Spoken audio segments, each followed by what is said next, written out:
love big things in Australia. Pause. By that, I mean these kind of sculptures. And in somewhere like Australia, there's quite the fair share. I've had the opportunity to see the big banana, the big Ayers rock, the big bogan, the big pineapple, the big knight. The list goes on, it's seriously endless. Unfortunately, there's one architectural masterpiece that I feel often gets ignored from this phenomenon. If anything, I rarely ever see it talked about. It's no wonder either, as nowadays it feels like a blink and you'll miss it kind of moment. But for myself and locals of the Central Coast and Lake Macquarie, driving on the Pacific Highway, you'll often pass by a mate. We call him the Big Prawn.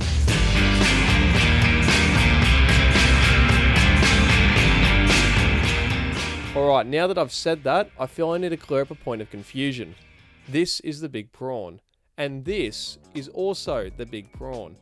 This one in particular, stationed in Ballina, is the really popular one that everyone talks about. Shottiest place in the whole neighbourhood. Crackfest usually happens around here. Crackfest 26, save the date. They got a Bunnings opposite, and the prawn's just kind of there. I don't know. Interesting placement. But no one talks about this site, and it irritates me slightly. Anywho, this video is going to be focusing on this prawn specifically. If you're interested in its older brother, there's 1,000 other videos on the internet. That's exactly why I'm putting today's piece together, as I feel, in contrast, there's really no films dedicated to this beauty. Okay, so let's run context and history real quick. The site was initially built as a roadhouse for travellers and truckers prior to 1965. Can't really get an estimate for that. Initially on a dirt base, it eventually got a nice pave over later down the track. In 1991, a local legend named Shane was commissioned to construct a fibreglass crustacean, based heavily on a frozen prawn down with our friends in Tassie. And as you can see, it is beautiful. It must have been loved too, as for the next 20 plus years, the prawn stood standing, right out front of the now iconic roadhouse. It watched the world change over time, the cars modify, the people age, and the business change. At one point, the roadhouse was transformed into a nursery of all things, but was then reverted right back to its initial standing as a service station. Weird. But it was perfect. And notice how I said it was, because shortly after its 20th birthday, something happened. Smoke. 2013 was not a good year for fireys. Summer hadn't even started yet, and fires were starting to pop up anywhere and everywhere. And nowhere was that made clearer than Lake Marmora and its surroundings. Thousands of people have been evacuated from their homes this evening across southern Lake Macquarie, the Central Coast, Port Stephens and the Upper Hunter. On October 17th, for lack of a better phrase, hell broke loose. Thank you very much. You can't do much about it. We have exhausted all local resources. We're responding. Continue to concentrate, defend life and property. That's the prawn. There's the prawn. The prawn's gone.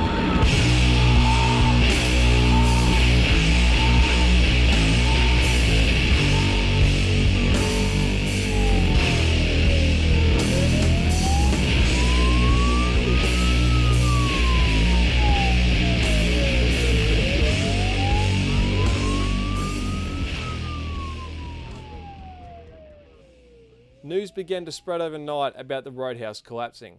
Photos would soon spread of it unfortunately being The confirmed. Pacific Highway is still closed south of Swansea, where the Big T Roadhouse has burnt down. Devastation was immense, fatalities were reported, and many properties in the area were not strong enough to withstand the flames.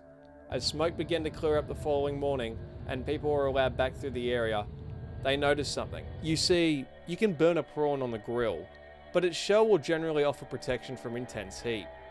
The Big Prawn survived.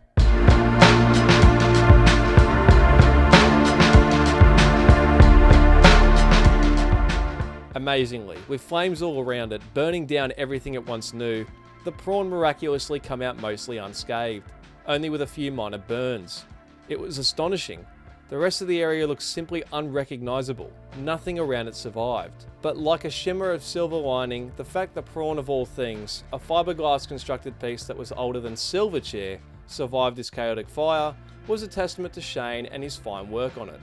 The owner of the roadhouse, who, mind you, had been running it since '79, stated that his support on working to rebuild the stop would start very soon in the aftermath of the fires.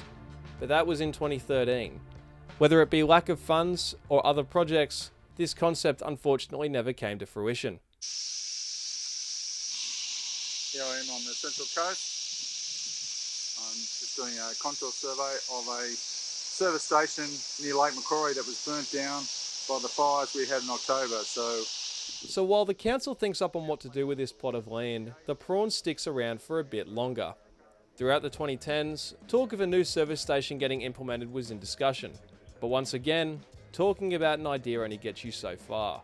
The grass got longer, the area became more uninhabited, graffiti started popping up, this random shipping container continued to linger. It was getting out of hand. Hey, but they put some killer advertisements up. That's innovation, baby. In 2020, a member of the Central Coast Council asked for investigations to be put into place regarding the potential of acquiring the prawn. See, this whole time, the prawn was actually located in the Lake Macquarie borders. Only just though.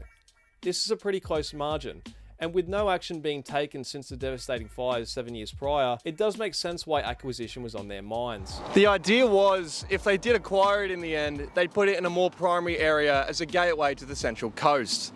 However, Shane opted otherwise, stating it would be a shame to see it go from its original spot. And once again, things were in discussion, but never fully acted upon. So, the prawn sat still once more. A couple of years go by, things change, and it was all hunky-dory. And notice how I said it was, again. Because shortly after its 30th birthday, something happened. Again. 2023. Almost 10 years after the deadly fires that nearly claimed its life, it would fall under another attack.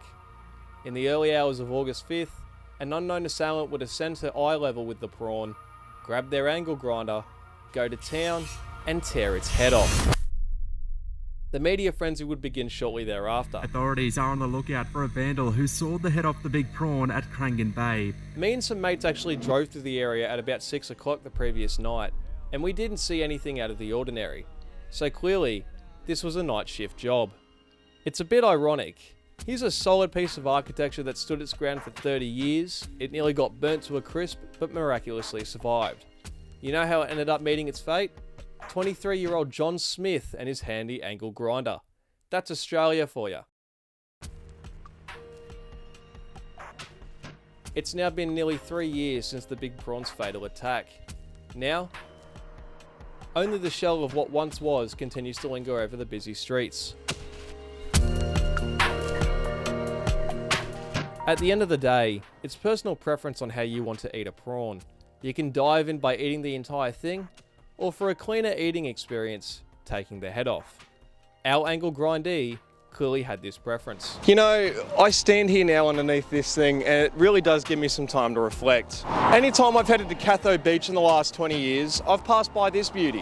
When I was a kid sitting in the back seat of my car, when I'd look at the prawn would look at me. Today, I'm the only one looking. What would be the ideal conclusion for this story? The prawn gets restored, much like its older brother in Ballina, and a new petrol station gets put in. Unfortunately, the Lake Macquarie and Central Coast Councils may only continue to make this a dream. So now, it continues to sit.